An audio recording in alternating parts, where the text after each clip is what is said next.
अस्सलाम वालेकुम बच्चों। जी प्रीवियसली बेटा हमारा लेक्चर आपको याद है, on Saturday we have done with CSF का हमने क्या क्या किया था। सीएसएफ की हमने फॉर्मेशन देखी थी। We have discussed with you people CSF production, CSF formation, flow, composition of CSF, the functions of CSF, then the CSF pressure, how you can measure the CSF pressure, and the lumbar puncture test we have discussed all. And the lumbar puncture test is both diagnostic and therapeutic measures we have discussed. We have discussed that lumbar puncture जो CSF pressure है can be measured through eye also, like by seeing the papilledema. Papilledema क्या होता है? Papilledema is the optic disc जो है वो visualize करते हैं by आप seeing your eye optic disc. ठीक है, ये all these things we have discussed. For the blood cerebrospinal fluid and blood brain barriers, what are these two barriers between the blood and brain, and also between the CSF and between the blood? Blood brain barrier क्या होता है और blood CSF barrier क्या होता है? दोनों barriers आपके brain में और स्पाइनल कॉर्ड में एग्जिस्ट करते हैं. Blood brain barrier is actually formed by endothelial cells of the capillary wall. Astrocytes, astrocytes क्या होते हैं? ब्रेन के सेल्स हैं. एक तो आपका न्यूरॉन्स होते हैं, आपके astrocytes non glial type of the, जो कि end feed and sheet.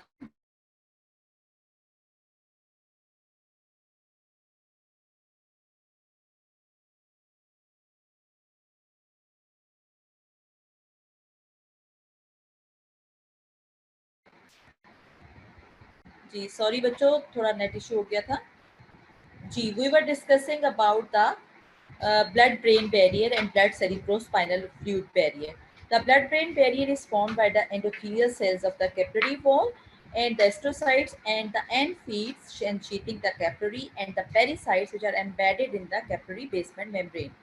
And the blood CSF brain barrier is formed by the choroid plexus, as CSF being going to be produced by the choroid plexus and the arachnoid.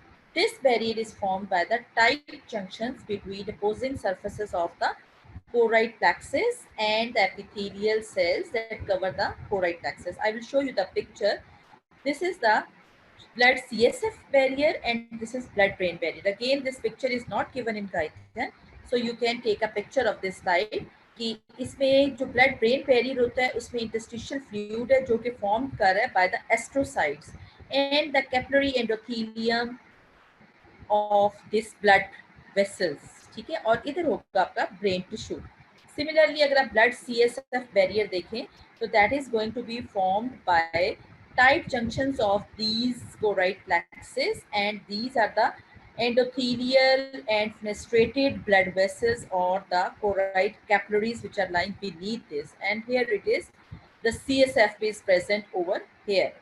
So this is going to be separated. Again, I'm going to show you the diagram. कि barriers at the surface in the human brain is actually blood CSF barrier and blood brain barrier. CSF brain barrier और blood brain barrier, जिसमें कि आपका blood tissue brain tissue है और ये आपकी blood vessels हैं जो कि आपका इनर साइड ऑफ द, जो आपकी ब्लड वेसल्स इनर ब्रेन में जा रही हैं उनसे सेपरेट करने के लिए, और जो आपका CSF और ब्रेन टिश्यू को सेपरेट करने के लिए, ब्लड वेसल्स को सेपरेट करने के लिए, that is called as blood CSF barrier. This is very important. Then comes कि इनका फंक्शन क्या है, मकसद क्या है. तो ये इसका इसका बेसिकली जो डिफरेंस है, parenchymal cells of the blood CSF barrier are the choroid epithelium, whereas blood-brain barrier is comprised primarily of the endothelium and astrocytes, deep feeds which are covering and modulate most of the blood brain. यानी कि उसमें जो है आपके astrocytes भी शामिल हैं, जबकि इसमें कोई न्यूरोनल नहीं है बल्कि आपके कोराइड प्लेक्सस शामिल है और प्लस ब्लड वेसल्स शामिल हैं. ठीक है, उसके बाद आ जाता है पर्पस क्या है. It is going to protect against circulating toxins or any pathogens that can cause infection to the brain. while at the same time this is going to allow some specialized nutrients like glucose, fatty acids, amino acids वगैरह जो हैं वो easily can cross through the blood brain barrier, या फिर gases हैं कुछ like oxygen और carbon dioxide they can easily pass, ठीक है। और इसके बाद ये कि many larger molecules or substances can hardly pass at all from the blood into the CSF or into the interstitial fluids of the brain, even though the same substances pass readily into the normal और usual आपके जो interstitial fluid है उसमें आसानी से चले जाते हैं, लेकिन ये जो ब्लड ब्रेन बैरियर और ब्लड सीएसएफ बैरियर है इसमें ये सब्सटेंसेस बड़ी मुश्किल से जाते हैं। इसलिए इन बैरियर्स को जो है ब्लड सेरिब्रोस्पाइनल फ्लूइड बैरियर और ब्लड ब्रेन बैरियर कहते हैं, जो कि between the blood and the cerebrospinal fluid and between the blood and the brain fluid respectively जो है वो पास करता है, ठीक है। So then again barriers exist both at the choroid plexus, at the tissue capillary membrane, in essentially all areas of the ये जो blood CSF barrier है हम इसकी बात करें कि तमाम एरियाज में है, एक्सेप्ट कुछ एरियाज ऐसे भी हैं कि जहां ये रिक्वायर्ड नहीं है because they are going to have some specific sensory receptors, उनके अंदर आपके सेंसरी रिसेप्टर्स प्रेजेंट हैं। which are the areas, वो कौन कौन से एरियाज हैं? These are the hypothalamus, pineal gland and area postrema. कौन कौन से एरियाज हैं? All the areas are going to have these barriers except hypothalamus, pineal gland and area postrema. ये एरियाज हैं जहाँ के जो सब्सटेंसेस हैं वो वेरी इजीली जो हैं वो पास कर सकते हैं एक्सेप्ट दीज एरियाज वेयर। अब इन एरियाज का काम क्या है कि the ease of diffusion in these areas is important because they are going to have sensory receptors. In areas में आपके सेंसरी रिसेप्टर्स प्रेजेंट हैं और ये आपकी any change in the osmolality, osmolality क्या होती है कि आपकी 300 मिली ऑस्मोल्स ऑस्मोलैलिटी है, अगर कोई भी चेंज होगी, हाइपर ऑस्मोलर फ्लूइड होगा तो ज़्यादा वाटर रिटेन होना शुरू हो जाएगा, हाइपो ऑस्मोलर होगा तो कम वाटर रिटेन होना शुरू हो जाएगा, that respond to specific changes in the body fluid such as changes in the osmolarity, glucose concentration, receptors, there are receptors, sensory receptors present for peptide hormones जो कि आपका थर्स्ट रेगुलेट करते हैं कि अगर जो हाइपर ऑस्मोलैरिटी होगी तो थर्स्ट ये स्टिमुलेट हो जाएंगे ऑस्मोल रिसेप्टर्स जो कि हाइपोथैलेमस में प्रेजेंट होते हैं और ज़्यादा वाटर रिटेन हो जाएगा, एडीएच जो है वो ज़्यादा सिक्रीट होगा। अगर हाइपो ऑस्मोलर सोल्यूशन होगा आपकी बॉडी में तो कम वाटर रिटेन होगा, डायूरेसिस हो जाएगी। और उसके अलावा angiotensin 2 is a hormone which is going to cause again ADH secretion. अब ब्लड ब्रेन बैरियर इसके अलावा और कौन कौन सी चीज़ें हैं? कुछ हार्मोन्स हैं like appetite hormones which are called as leptin. तो लेप्टिन हार्मोन जो है वो भी हाइपोथैलेमस में से वहाँ आ जाता है, where they bind to specific receptors और वो एपिटाइट कंट्रोल करता है। उसके अलावा कुछ आपके सिंपैथेटिक नर्वस सिस्टम एक्टिविटी भी कंट्रोल करता है, ठीक है।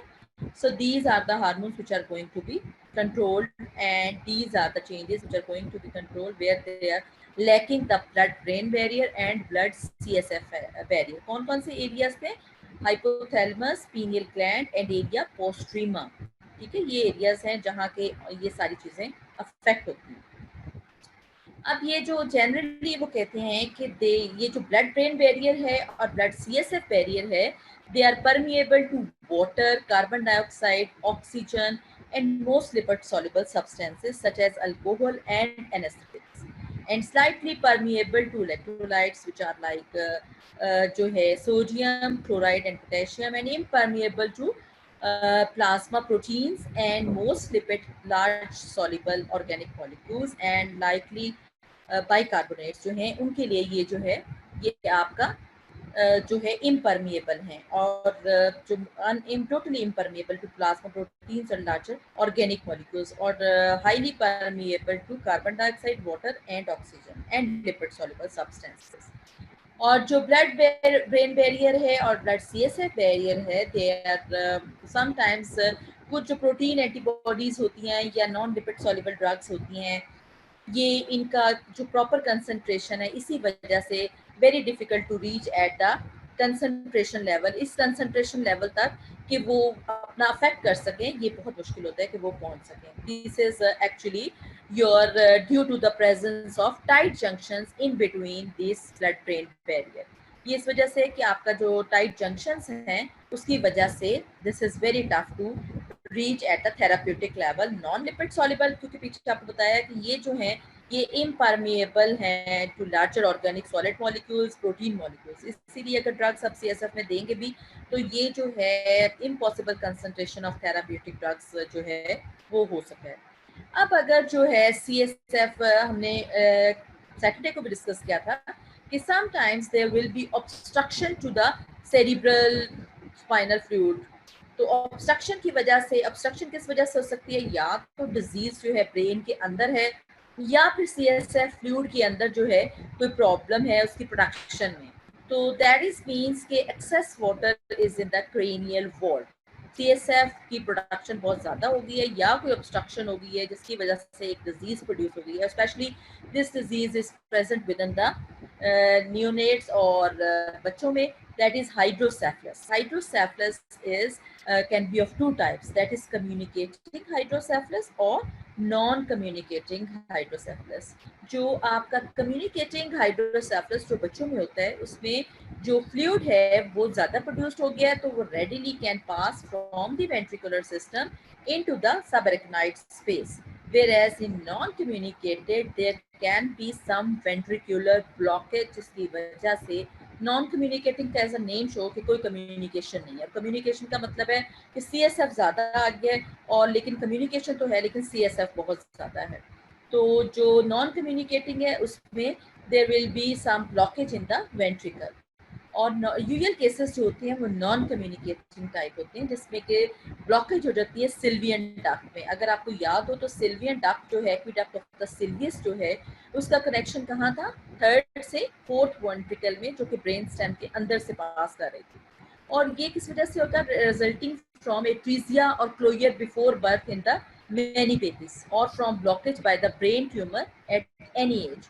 Communicating type of hydrocephalus is usually caused by the blockage of the fluid which is going to flow from the subarachnoid space or by blockage by some arachnoid fluid। कि जो CS है वो तो produce हुई जा रहा है लेकिन आगे वो नहीं जा रहा, सब एरेक्नॉइड स्पेस में कोई फाइब्रोसिस वगैरह हो गया, ये कोई ब्लॉकेज हो गई है, या फिर ये कि उसकी reabsorption of the arachnoid villi नहीं हो रही। This is the communicating type of your hydrocephalus. लेकिन मोस्टली जो होते हैं नॉन कम्युनिकेटिंग होते हैं। तो जब fluid is form by the choroid plexus in the two lateral and the third ventricle, तो थ्री वेंट्रिकल्स का जो है, थ्री वेंट्रिकल्स का वॉल्यूम जो है वो ग्रेटली इंक्रीज कर जाता है जिसकी वजह से वो फ्लैटन कर देता है brain into a thin shell against the school.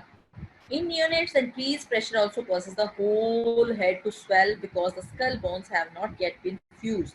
जिसकी वजह से वो कहते हैं तीनों चारों वेंट्रिकल्स पे बहुत ज़्यादा CSF आ गया तो उन्होंने ब्रेन टिश्यू को जो है वो स्प्रेस कर दिया और वेंट्रिकल्स जो हैं उन्होंने फ्लैटन्स कर दिया ब्रेन को इनटू द शेल। क्योंकि आपको पता है स्कल जो आपका ब्रेन जो है वो शेल है, स्कल की शेल में प्रेजेंट है, वो प्रेस्ड हो गया। तो जो ब्रेन है, प्रेशर है, उसने होल हेड को स्वोलन कर दिया। और जो communicating type of this will happen in the non communicating type of the hydrocephalus में जो फ्लूइड है that is going to collect both on the outside of the brain and to a lesser extent into the ventricle. उसमें बाहर की तरफ fluid इकट्ठा हो गया और ये भी जो है हेड को स्वेल करेगा tremendously if it occurs in infancy when the skull is still pliable and can be stretched and it can damage the brain at any age। किसी भी एज पर ब्रेन को डैमेज कर सकता है। Now what we have discuss कि two types का है, communicating, non communicating. जो कम्युनिकेटिंग में था उसमें आपस में कम्युनिकेशन है और सीएसएफ बहुत ज़्यादा प्रोड्यूस्ड हो रहा है, जबकि जो आपका नॉन कम्युनिकेटिंग है उसमें आपकी जो है आगे कोई ना कोई ब्लॉकेज है।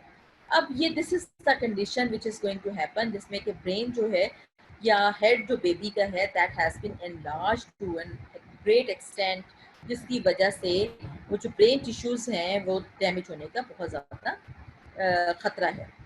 अब इसकी ट्रीटमेंट क्या होगी? Treatment can be therapy. बाज़ औक़ात बच्चे जो हैं बच जाते हैं हाइड्रोसेफलस वाले और बाज़ औक़ात बड़े बड़े भी हो जाते हैं और बाज़ औक़ात जो है वो अर्ली एज में डेथ भी हो जाती है, लेकिन therapy can be done.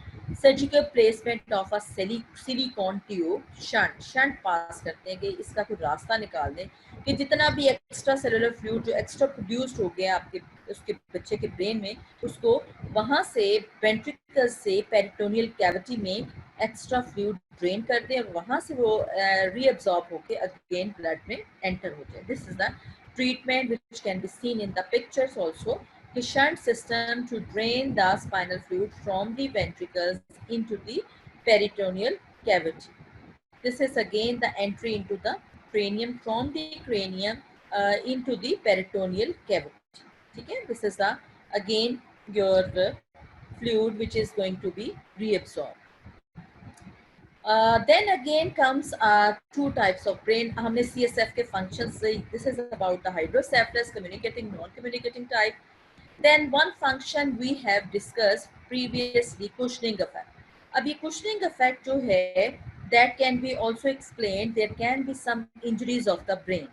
Injuries of the brain में जो हैं वो coup and counter coup injury is very important. You have to understand कि what is going to be a coup injury and what is a counter coup injury to the brain skull. अगर जो है brain impact हो front से, लेकिन injury उसके जो है इम्पैक्ट अगर उसका इधर से आया है और उसकी सेम साइड पर इंजरी हो, तो that injury is called as coup injury. और अगर इम्पैक्ट सामने की तरफ हुआ है लेकिन इंजरी जो है वो पीछे हो, तो then that can be type of the injury is called as counter coup injury. Brain impacts against skull upon hitting ground, यानी कि ये नीचे ग्राउंड पर गिरा और उसी जगह पर इंजरी हुई है, तो that is called as initial coup injury. Whereas अगर transmitted force cause brain to be rebound and impact against opposite side of the skull, यानी हिट तो बॉक्सर ने हिट मारा उसकी आंख पर या उसके मुंह पर या उसके सर पर, तो वो फ्रंट पर था, लेकिन उसकी इंजरी जो है वो बैक ऑफ द स्कल पे हुई, तो that type of injury is called as counter coup injury. अब ये काउंटर कू इंजरी क्या है और कू इंजरी क्या है, we will discuss in detail. When a blow to the head is extremely severe, or it may not damage the brain on the side of the head where the blow is struck, कि जहाँ चोट लगी है वहाँ तो injury नहीं हुई बल्कि ऑपोजिट साइड पर हो गई है, but is likely to damage the opposite side is known as counter coup injury. And the reason is following. इसका रीजन क्या है? इसका रीजन ये है कि जब फ्रंट से ब्लो स्ट्रक होता है तो इस साइड से फ्लूइड जो है so incompressible that as the skull moves, the fluid pushes the brain at the same time in unison with the skull. यानी कि ब्रेन भी जो मूव करता है और स्कल भी मूव करता है, जबकि opposite side to the area that is struck, the sudden movement of the whole skull causes the skull to pull away from the, यानी वहां जहां इंजरी नहीं हुई है लेकिन वहां से टेम्परेली जो ब्रेन है वो स्कल से सेपरेट होगा, और बिकॉज ऑफ ब्रेन्स इनर्शिया एक वैक्यूम स्पेस जो है वो क्रेनियल वॉल्स में यहाँ प्रोड्यूस हो गई opposite side to the blow. कि फ्रंट पर तो ब्लो लगा था, लेकिन जो बैक पे है ब्रेन जो है वो क्योंकि फ्लूइड कैविटी में है और फ्लूइड से यहाँ से ब्रेन स्कल से सेपरेट होगा और वैक्यूम प्रोड्यूस हो जाएगा. अब जब जो है ब्लो से एक्सेलरेट नहीं हो रहा फर्दर, तो वैक्यूम जो है वो कोलैप्स कर जाएगा ब्रेन के साथ और जो स्कल है वो inner surface of the skull के साथ स्ट्राइक करेगी. तो फ्रंटल एंड टेम्परल लोब्स और poles and inferior surface of both these lobes bony prominences के अगेंस्ट जो हैं आके और बेस ऑफ द स्कल के साथ आके स्ट्राइक करेंगी, and this will cause the bruises after a contusion or bruises after a severe blow to the head such as experienced by the boxer. वो कहते हैं कि जैसे कि बॉक्सर जो है फ्रंट पर मारेगा तो यहाँ जो है यहाँ तो ये मूव नहीं किया, लेकिन बैक से जो है वो ब्रेन स्कल से सेपरेट हुआ, तो यहाँ इनर्शिया और जो ब्रेन की इनर्शिया ने वहाँ वैक्यूम सा प्रोड्यूस कर दिया. अब फर्दर तो ये मूव नहीं कर रहा, लेकिन जब बाद में दोबारा अपनी जगह पर आने की कोशिश की उसने स्कल ने और ब्रेन टिश्यूज ने, तो वहाँ जो है वो जो स्कल था ब्रेन था उसने स्ट्राइक किया inferior poles of the frontal और टेम्परल लोब से, और जिसकी वजह से वहाँ कंट्यूजन और ब्रूजेस आ गए और इंजरी ऑपोजिट साइड पर आ गई. That type of injury is called as counter coup injury, के फ्रंट पर मारा है बॉक्सर ने लेकिन इंजरी बैक साइड पर आई है, this is counter coup injury. अगर जो कंट्यूजन सेम साइड पर हो, जैसे कि अगर नीचे को सीधा गिरता है, ऐसे करके सीधा नीचे गिरा या फ्रंट पर गिरा तो फ्रंट पर इंजरी आ गई, that type of injury is called as a coup injury. इस इंजरी को क्या कहते हैं? कू इंजरी। ये टी जो है इसका साइलेंट है, और अगर ऑपोजिट साइड पर कंट्यूजन हो तो that injury is called as counter coup injury. So these two injuries are Coup and counter coup injuries can also be called as by coup injury is called by acceleration, whereas the counter coup injury is called as the deceleration in the absence of physical impact to the blow of the head. So in these cases, the brain may bounce off the skull wall, causing a coup injury, and also bounce off the opposite side, causing a counter coup contusion. Such injuries can also be seen boxer और गिरने के अलावा शेकन baby syndrome या अल्लाह रहम करे किसी vehicular accidents में भी ये इंजरीज जो हैं ये देखी जा सकती है। So these two types of injuries can be asked in your viva, or you can get across this SCQ कि what is the coup injury and what is the counter coup injuries and what is the physiology or pathophysiology behind this coup and counter coup injury. Then another abnormality of the brain is that brain is encased in a solid cranial vault, and accumulation of any extra fluid across the brain tissues can compresses the blood vessels, which is going to cause severe ischemia and destruction of the brain tissues. कि जब भी ischemia होगा, आपको पता है ischemia जो है वो cause कर सकता है decreased blood flow. Ischemia जो होता है lack of blood supply. तो जब ब्लड सप्लाई कम होगी तो जो है साथ ही साथ इसका जो है ब्रेन जो है वो उसकी ब्लड फ्लो भी कम हो जाएगा, और जब ब्लड फ्लो कम होगा तो लाजमी बात है साथ ही साथ आपका डिक्रीज ब्लड फ्लो कॉज कर देगा ब्रेन टिश्यूज की डैमेज को। अब इसके रीजंस क्या हो सकते हैं? रीजंस आपको पता है कि हीट एडीमा के रीजंस वही जो फोर्सेस हैं responsible to keep the fluid in place, उसी तरह की forces like capillary increased capillary pressure, कोई भी डैमेज हो जाए कैपिलरी वॉल को, that makes the wall leaky to fluid, और जो कॉमन कॉज है is a serious blow to the head. Common cause जो है वो serious blow to the head है, which is going to lead to the brain concussion, या बहुत ज़्यादा ब्लो हो जाए, जैसे कि बॉक्सेस की भी बात की थी कि उसमें इंजरी तो होगी लेकिन साथ के साथ एडीमा भी हो जाएगा, brain concussion. Brain tissues and capillaries are going to be damaged, and capillary fluid is going to be leaked into the interstitial spaces, and collection of the fluid in these spaces is going to cause or result in your this brain edema. ठीक है? Once brain edema develops, it is going to lead to vicious circle. What is vicious circle? Vicious circle is positive feedback mechanism कि once the thing is going to be started, it is more of the initial stimulus. यानी कि अगर एक दफ़ा जो है edema की development start हो गई तो मज़ीद जो है एडीमा डेवलप होता रहेगा, मोर increase in the capillary pressure होगा, और जो एडीमा फ्लूइड है वो कंप्रेस करेगा ब्लड वेसल्स को, जो कंप्रेशन होगी वो कॉज करेगा ischaemia, which will lead to decrease blood flow and brain ischaemia again causes. जब भी कहीं इस्कीमिया होता है तो आपको पता है वहाँ जो वेसल्स हैं वो डायलेट करती हैं, जो कि आपकी डायलेटेशन है, आर्टेरियुलर डायलेटेशन है, फर्दर इंक्रीज करेगा capillary hydrostatic pressure, and further there will be edema. So vicious circle will be started once the edema is going to be started. अब इस vicious circle को heroic measures should be treated to prevent total destruction of the brain. अब ये total destruction जो है brain की उसको prevent करने के लिए heroic measures should be taken. That is one major क्या है कि अगर जो है पेशेंट जो है वो कोमा में चला गया, या फर्ज करो उसको डिजीनेस फील हो रही है, या आपके जो है अल्ट्रासाउंड है या किसी और पर आपको पता चल गया कि इसको ब्रेन एडीमा डेवलप हो रहा है, तो इमीडिएटली आप इन्फ्यूज कर सकते हैं osmotic substance such as concentrated mannitol solution which is going to be pulls off by fluid by osmosis from the brain tissue and can break this vicious circle. This is not necessary कि वो कम करे, लेकिन फिर भी जो coma के patients होते हैं यूजली उनको मैनिटॉल का एक बॉटल में आता है और आईवी लाइन मेंटेन करके उसको फौरन से पहले मैनिटॉल सोल्यूशन लगाना देना चाहिए। दूसरा ये है कि आपके जितना भी अगेन एक्सेस फ्लूइड आ चुका हुआ है उसको लंबर पंक्चर नीडल या फिर वेंट्रिकुलर नीडल पंक्चर के थ्रू इंट्रासेरिब्रल प्रेशर को जो है रिलीज करते हैं, that is removing the excess fluid through the lateral ventricle. So what is the brain edema?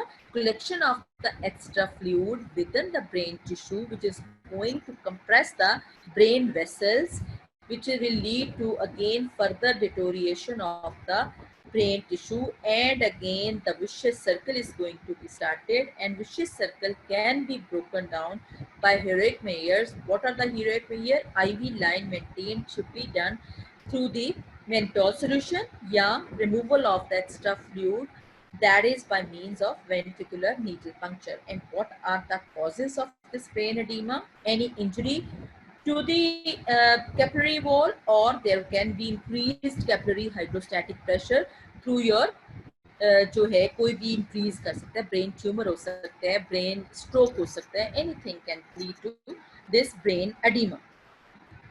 Then you should know about what is brain metabolism. Under resting conditions जो आपका brain metabolism है that is going to be counts only for 15% of the total metabolism in the body.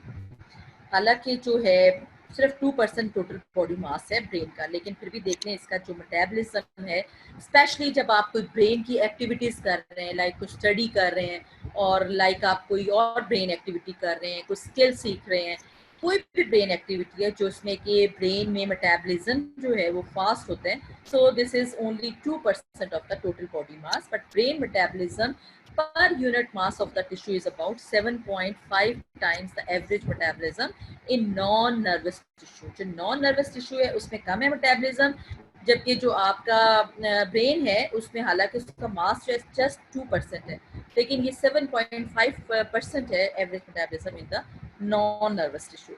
हालांकि ये सिर्फ 2% brain मास है और 15% of the total body metabolism जो है वो आपके ब्रेन में हो रहा है. अब ये ज़्यादातर मेटाबॉलिज्म होता कहाँ है? ज़्यादातर मेटाबॉलिज्म न्यूरॉन्स में होता है. न्यूरॉन्स जो हैं वो यूज़ करते हैं आपकी ग्लूकोज ऑफ द बॉडी, बल्कि नॉन ग्लाइड टिश्यू जो supportive tissue like astrocytes, glide tissue, इनमें इतना ज़्यादा जो है वो नहीं हो रहा होता. जो आपका जो ब्रेन मेटाबॉलिज्म है, इसका major need for metabolism in the neurons, क्या मकसद है कि इसका है कि ट्रांसपोर्ट करेगा sodium and calcium outside of the neuronal membrane, और उसके अलावा पोटेशियम आयंस को कॉज करेगा to move inside of the जो ब्रेन है. अब इसमें यह है कि each time a neuron conduct an action potential these ions move through the. आपको पता है कि जब भी कहीं एक्शन पोटेंशियल होती है तो sodium potassium ATPase pumps activating होते हैं, कैल्शियम भी एक्टिवेटेड होता है. So all this is going to happen in the brain, and जितनी दफ़ा ये एक्शन पोटेंशियल ट्रैवल करती है तो restoration of the proper ionic concentration should be maintained across the neuronal membrane. So during this high level of brain activity, brain metabolism, like अगर आप study कर रहे हैं, not at this time जहाँ कि आप सोए हुए लेक्चर सुन रहे हैं, यहाँ नहीं, बल्कि स्टडी के टाइम जब आप वाकई प्रॉपरली अपने एग्जाम की प्रेपरेशन या टेस्ट की प्रेपरेशन कर रहे हैं, तो आपका ब्रेन मेटाबॉलिज्म या ब्रेन एक्टिविटी या neuronal metabolism can increase as much as 100 से लेके 150% तक आपका ब्रेन मेटाबॉलिज्म जो है वो इंक्रीज कर जाता है. अब ये जो स्पेशल रिक्वायरमेंट्स हैं आपके ब्रेन की for the oxygen, there is very important कि जिस तरह तमाम बॉडी को ऑक्सीजन चाहिए होती है, इसी तरह आपके ब्रेन को भी ऑक्सीजन चाहिए होती है.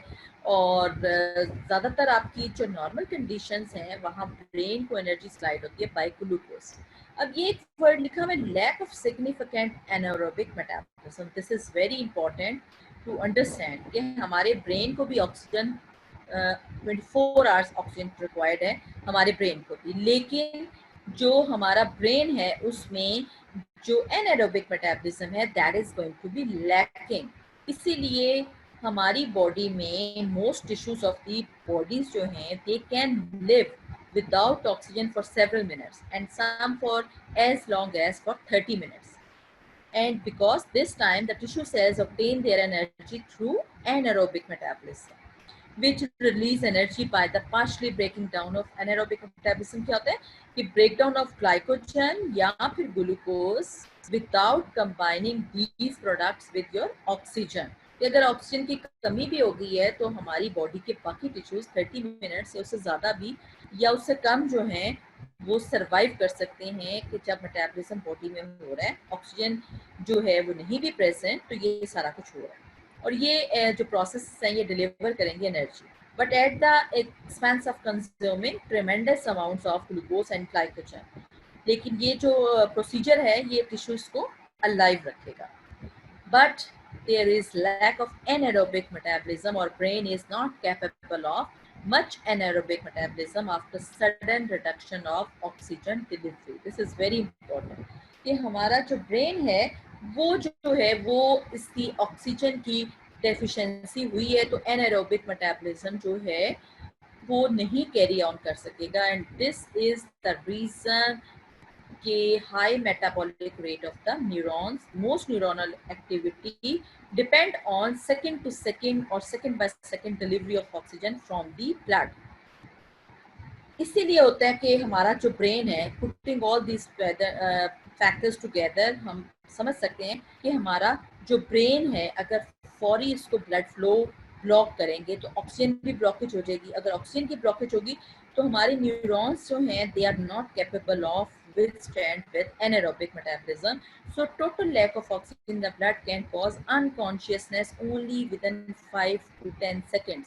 यानी अगर 5 to 10 seconds के लिए भी ऑक्सीजन ब्रेन को ना मिले, इसीलिए समटाइम्स जो पेशेंट है जो बेहोश हुए आते हैं, अगर उनकी जो डॉक्टर्स हैं देखते हैं कि ब्रेन डेथ हो चुकी है तो वो उसको कहते हैं कि ब्रेन डेथ तो हो चुकी है, अगर आप चाहते हैं वेंटिलेटर पर हम पेशेंट को डाल देते हैं, वरना ब्रेन डेथ तो हो चुकी है। And brain death can occur in 5 to 10 seconds। क्यों? क्योंकि ब्रेन के अंदर एनाएरोबिक मेटाबॉलिज्म नहीं है। What is anaerobic metabolism? कि जो ग्लूकोज की हमारी जो ब्रेन है उसको all the time second by second oxygen की चाहिए और ग्लूकोज की चाहिए। अब ग्लूकोज का तो मैं आपको बाद में बताती हूँ कि कैसे वो पहुंचती है ब्रेन में। तो लेकिन जो आपकी बॉडी की अगर ऑक्सीजन नहीं मिली तो एनाएरोबिक मेटाबॉलिज्म ब्लॉक हो जाएगा। एनाएरोबिक मेटाबॉलिज्म बाकी टिश्यूज में कैरी ऑन रहता है, दैट इज ग्लूकोज या ग्लाइकोजन की ब्रेकडाउन होती है विदाउट प्रेजेंस ऑफ ऑक्सीजन और वो टिश्यूज को अलाइव रखते हैं। ठीक है, सो दिस इज के नॉर्मल कंडीशंस में हमारी बॉडी को glucose all the time, oxygen most of this glucose is derived minute by minute और second by second from the capillary blood which is with a total of only about 2 minutes supply of the glucose normally stored as glycogen in the neuron at any given time। तो 2 minute के लिए अगर हो भी गया anaerobic तो 2 minute के लिए वो प्रोवाइड कर सकते हैं। अब एक स्पेशल फीचर है इसका, delivery to the neurons is transport through to the cell membrane is not dependent. ये ग्लूकोज की जो डिलीवरी है जो न्यूरॉन्स को जा रही है ये नहीं डिपेंडेंट टू द इंसुलिन। कि हम कहते हैं ना कि तमाम इंसुलिन की जो है वो that is very important for the entry of the glucose into the cells like liver और मसल सेल्स में। लेकिन यहाँ ये very important thing is that कि यहाँ जो है आपकी बॉडी में तमाम जगह आपको चाहिए होती है इंसुलिन, लेकिन आपका जो ब्रेन सेल्स हैं और स्पेशली रेटिना है और कुछ और दो चार जगह और हैं जहाँ के इंसुलिन नहीं रिक्वायर्ड कि वो आपकी जो है उसमें एंटर हो सके आपके ब्रेन सेल्स। इसलिए अगर इंसुलिन डायबिटिक पेशेंट्स में इसीलिए जो है हमारे patients who have serious diabetes zero secretion of insulin भी अगर हो जाए तो glucose can still diffuse into the neurons, which is most fortunate in preventing loss of mental functions in persons with diabetes। This is very very important कि अगर उन patients में जिनमें के severe diabetes है और इंसुलिन जो है वो जीरो है फिर भी जो है ग्लूकोज वो डिफ्यूज हो सकती है न्यूरॉन्स के अंदर और मेंटल फंक्शंस जो हैं उनमें वो ठीक रहेंगे as compare to your other cases के दूसरी बॉडी के दूसरे रिस्पॉन्स में। लेकिन एक और कंडीशन है कि जब पेशेंट्स जो हैं बहुत ज़्यादा ओवर ट्रीटेड हो जाए विद इंसुलिन तो blood glucose concentration can fall to an extremely low level. तो उसमें ये कि जो बहुत ज़्यादा लो लेवल हो जाए ब्लड में ग्लूकोज की, क्योंकि एक्सेस इंसुलिन जो है उन्होंने इंसुलिन सेंसिटिव सेल्स के अंदर तमाम के तमाम ग्लूकोज भेज दिए, लाइक मसल्स और लिवर सेल्स में। अब अगर ब्लड के अंदर ही ग्लूकोज नहीं तो ब्रेन को कहाँ से ग्लूकोज जाएगी? सो अगर ये हो जाए तो not enough glucose is left in the blood to supply the neurons properly, and in those cases जो मेंटल फंक्शंस हैं they are going to become seriously deranged, sometimes leading to coma and even more often to the mental imbalances and psychotic disturbances to the patient. And this can happen all with over treatment with insulin. I'm again going to repeat the brain metabolism कि इसमें क्या आपका जो है problem होगा। Brain metabolism जो है 2% सिर्फ ब्रेन का वेट है आपकी टोटल बॉडी मास, लेकिन ये 15% ऑफ टोटल मेटाबॉलिज्म जो है वो बॉडी में होता रहता है अंडर अवेक कंडीशंस। ये क्या रीजन है? This is about 7.5 times the average metabolism in non nervous tissue. Non nervous tissues में जो है वो कम होता है, whereas this your brain में जो है वो आपका 7.5 टाइम्स, क्योंकि तमाम 24 आवर्स इसको सेकंड बाय सेकंड ब्रेन को जो है ऑक्सीजन भी रिक्वायर्ड है and plus glucose is also required. ठीक, दिस इज वेरी इंपॉर्टेंट। और ये किस मकसद के लिए रिक्वायर्ड होता है? रिक्वायर्ड होता है to maintain the normal ionic concentration within the brain, that is cause the transportation of sodium and calcium ions to the outside of the neuronal membrane and potassium ions to the interior of the membrane। ठीक हो गया। लेकिन अब ये है कि जब भी एक्शन पोटेंशियल कंडक्ट करेंगे these ions move through the membrane, increasing the need for additional membrane transport to restore proper ionic concentration differences across the neuronal membrane। Therefore, during high level of brain activity, neuronal metabolism can increase as much as 100 to 150%. But there is special requirement of the brain for oxygen, that is, there is lack of significant anaerobic metabolism. And under normal conditions, most brain energy is supplied by the glucose. These two things you have to remember कि जो neuronal sales हैं उनको तमाम के तमाम वक्त, specially जब आपकी हाई न्यूरोनल एक्टिविटी है, like you are studying, you are doing some work, you are preparing some assignment, और आप जो है कोई स्किल वर्क कर रहे हैं, तो आपके ब्रेन को 24 आवर्स जो है ग्लूकोज की सप्लाई चाहिए, साथ ही साथ ऑक्सीजन की भी सप्लाई चाहिए। This is very important. और अगर जो है इसमें प्रॉब्लम हो जाए तो फिर जो है ब्रेन डेथ कैन अकर। अगर 5 to 10 सेकेंड्स के लिए भी ऑक्सीजन ना मिले तो brain death can occur. So this is very important in case of this supply. Lack of anaerobic metabolism के बाकी बॉडी के सेल्स जो हैं वो तो जो है ग्लाइकोजन या ग्लूकोज को ब्रेक करके वो आपके प्रिपेयर कर लेंगे कि जो ग्लूकोज है वो रेडीली अवेलेबल हो जाए और वो जो है सेल्स जो हैं वो सरवाइव कर जाएंगे। वेयर एज जो आपका ब्रेन है वो उसमें सिर्फ 2 मिनट्स के लिए हो सकता है समटाइम्स कि वो आपके ग्लूकोज जो ग्लाइकोजन है उसको ब्रेक करके सप्लाई करते हैं, लेकिन ये भी बहुत कम केसेस में। तो जो है उसकी ऑक्सीजन सप्लाई है that should be continued, otherwise 5 to 10 seconds में brain death can occur. So this is very important. So this brain metabolism, glucose is required और glucose की entry into the brain is oxygen independent। इसका क्या मतलब है कि insulin independent, insulin जो है that is required for entry of the glucose in many of the body tissues, whereas यहाँ जो है आपकी बॉडी में इंसुलिन नहीं रिक्वायर्ड होता। This is very important. लेकिन अगर ओवर ट्रीटमेंट कर दी है उसकी तो ओवर ट्रीटमेंट की वजह से भी जो है बहुत जीरो ग्लूकोज होगी, जब बॉडी में नहीं ग्लूकोज होगी तो वो प्रोवाइड कैसे होगी और brain death can occur. This is your end of CSF, brain oedema and brain metabolism. अब जो बाकी है कि कल जो है हम बाकी आपका अगेन अगले वाला टॉपिक डिस्कस करेंगे, that is your blood, cerebral blood flow. Today I want to ask about कि हमने जो आपको, मैंने आपके जो पूछा था पीछे, हमने CSF पढ़ा था, CSF की क्या क्या चीज़ें हैं, वो आपने क्या क्या पढ़ा था। प्लीज़ काइंडली जो है मुझे यहाँ एन्यूमरेट करें functions of CSF, functions of CSF। हरिया मुझे सबके आने चाहिए, then I will tell Ghulam Hussain के भी ये फंक्शंस इन्होंने लिख दिए हैं, तो आप इनकी अटेंडेंस मार्क कर दें। जो जो जाग रहे हैं या सो रहे हैं, hurry up, write down the functions of CSF। I am just have asked you about enumeration, enumerate करें, जल्दी से करें, हरी अप। Very good. एक एक फंक्शन ही चाहिए मुझे आप लोगों से। मैमूना, हशाम माशाल्लाह हमेशा एक्टिव होते हैं, शाम की तो डबल अटेंडेंस लगनी चाहिए। वेरी गुड बेटे, एक एक फंक्शन नहीं चाहिए मुझे, इसके 4-5 फंक्शंस एट अ टाइम चाहिए। ये तो आप एक एक फंक्शन बता रहे हैं ना।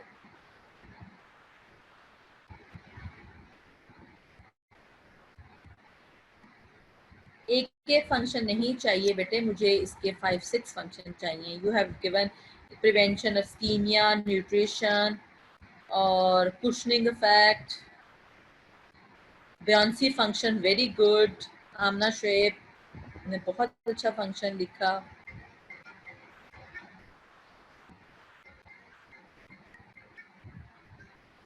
जी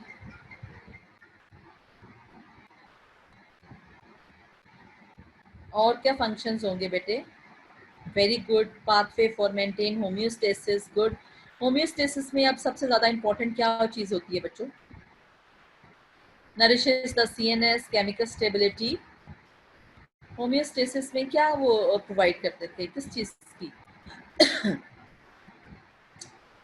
ये ले जी, मैंने आपको निकाल के दिखा दी है, ये आपको अक्सर सकते हैं। बेयॉन्सी फंक्शन और cushioning and protection, mechanical barrier, reservoir, removes metabolites, serve as a pathway for pineal secretions to reach the pituitary gland. Very good.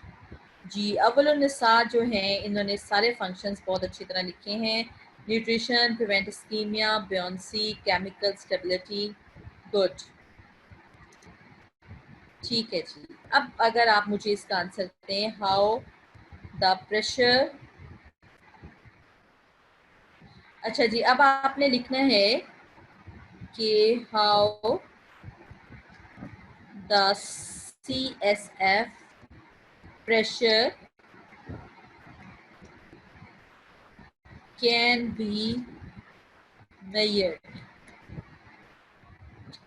क्या प्रोसीजर था जिसके थ्रू आप प्रेशर जो है CSF का मेजर कर सकते हैं? प्रोसीजर क्या है और इसका रोल क्या है CSF प्रेशर की मेजरमेंट का? Hurry up girls and boys. Faiq Ahmed, you write down. Okay बिल्कुल ठीक है। नीडल तो इंसर्ट करेंगे, very good Nabeela. Lumbar puncture, through lumbar puncture.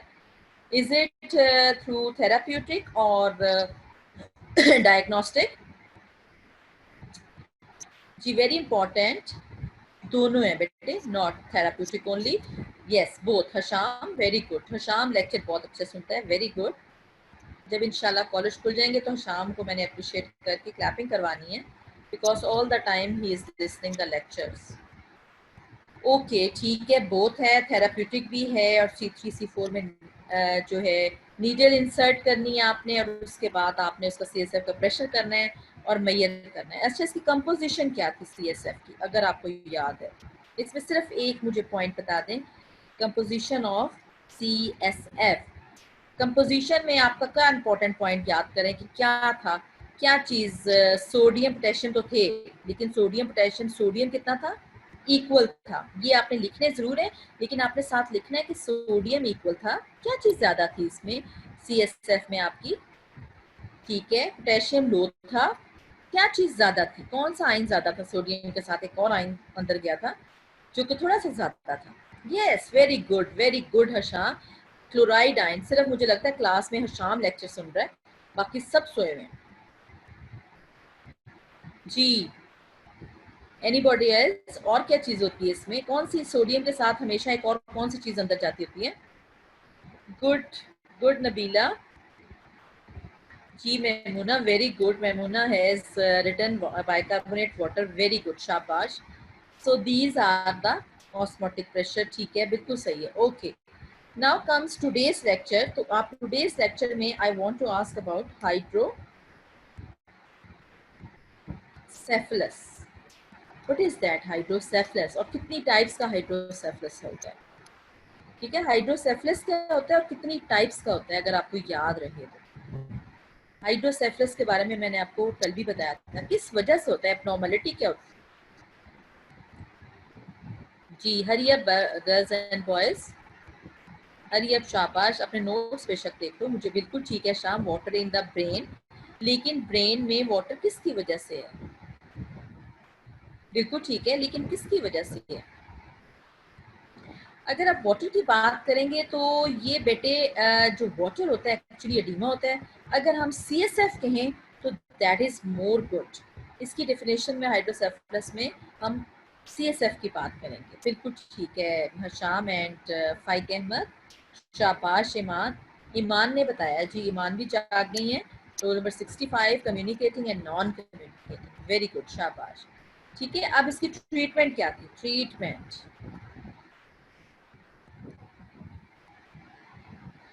जी ट्रीटमेंट क्या थी इसकी बच्चों? ट्रीटमेंट ऑफ हाइड्रोसेफलस, नो बेटा, मैनिटोल। जो गोहर है मैनिटोल बेटे ब्रेन एडीमा की ट्रीटमेंट थी। That Hasham is right, drainage, Nabeela is right, Taiba is right. No, malonic acid कहाँ से याद आ गया Taiba? No malonic acid, that is silicon tube which is going to be inserted within the ventricles, और वहां से वेंट्रिकल्स से थ्रू रास्ता अंदर से निकाल के शंट जो है वो जाएगा पेरिटोनियल। आमना अमन शोएब ने बिल्कुल सही कहा कि सिलिकॉन ट्यूब शंट पास करेंगे इनटू द पेरिटोनियल कैविटी, जहां से अगेन CSF जो है वो अंदर जाएगा। ठीक है, पेरिटोनियल ब्लड के अंदर। ओके, गुड फाइक, ठीक है। अच्छा जी, ट्रीटमेंट होगी। अब मुझे आप बताएं कि ब्रेन एडीमा के कॉजेज क्या थे? What are the causes of brain oedema? if you do understand cause, main cause of brain edema, एक तो था कैपिलरी डैमेज, मैंने आपको बताया। स्ट्रोक भी हो सकता है, ठीक है, बिल्कुल स्ट्रोक हो सकता है शाम। और उसके अलावा कंकशन भी हो सकती है, वेरी गुड, इंजरी हो सकती है, ठीक है। तो क्या चीज बढ़ जाती है? What is the thing which is going to be increase? कौन सा प्रेशर है जो इंक्रीज होता है? ट्यूमर भी हो सकता है रोज, बिल्कुल ठीक है। कौन सा जो है उसमें आपका प्रेशर इंक्रीज होता है? प्रेशर बताएं आप इसमें। टेल मी द प्रेशर, के कौन सा प्रेशर इंक्रीज होता है बेटा? हरिया, वेरी गुड। सहर, बिल्कुल ठीक है, increase capillary pressure, very good.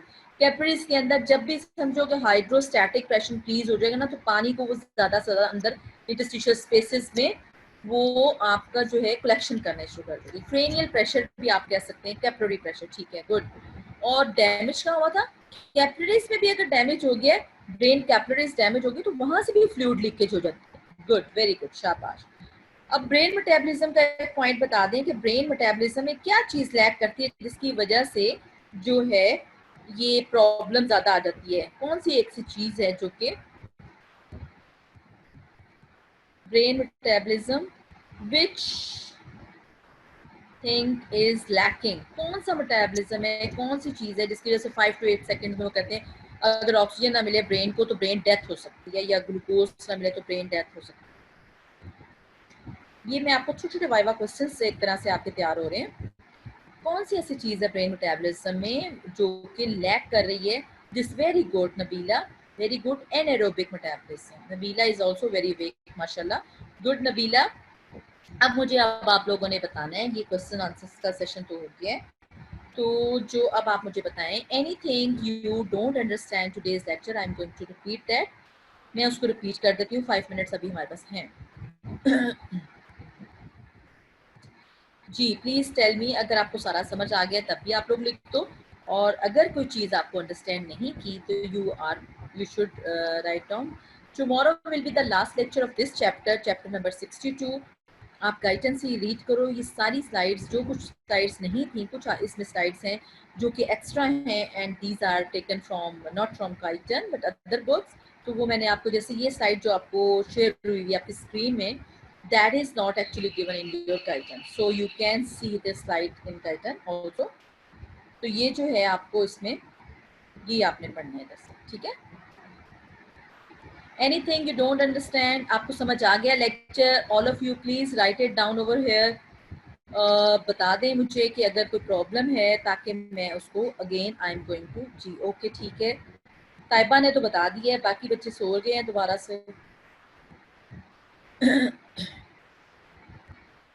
शाम शाबाश, आपको तो मुझे पता है माशाल्लाह समझ आ गया है.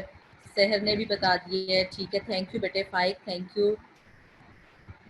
कोई प्रॉब्लम है today's lecture? You don't understand? If you don't understand please let me tell me, और मैं उसको अगेन एक्सप्लेन करूंगी, ताकि बेटे आप साथ साथ अब अपना पता नहीं चलना एकदम से आपके एग्जाम्स आ जाने and you will not have any time to prepare your chapters, और आपको CNS को जो ईजी लगने के लिए बेहतर है कि आप साथ साथ इसको पढ़ते जाएं. ओके बेटे, thank you so much. Today's lecture इंशाल्लाह we will continue with tomorrow इंशाल्लाह. ओके, अल्लाह हाफिज. अल्लाह हाफिज बच्चों.